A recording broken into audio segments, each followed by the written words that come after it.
Stand firm. God is with you. When the world turns against you, when everything feels like it's falling apart, remember this. You were not created to break. You were created to stand.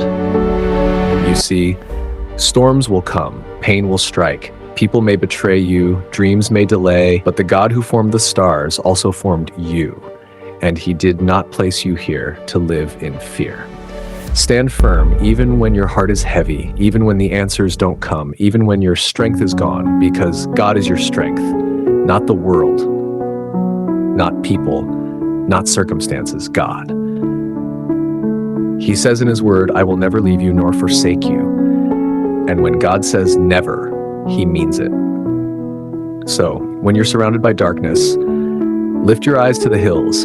Your help doesn't come from men, it comes from the Lord, the maker of heaven and earth. He does not sleep, he does not slumber. He is fighting battles you can't even see.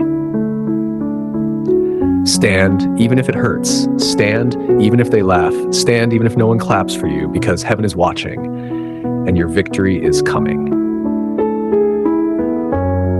You might feel broken, but God can still use broken vessels. You might feel empty, but God fills empty hands. You might feel forgotten, but God remembers your name. Stand will build up, child of God. The fire will not consume you. The waters will not drown you. The pressure will not crush you, because God is with you. And if God is for you, who can be against you? So rise, wipe your tears, plant your feet, lift your head, and stand firm, because your God is still on the throne.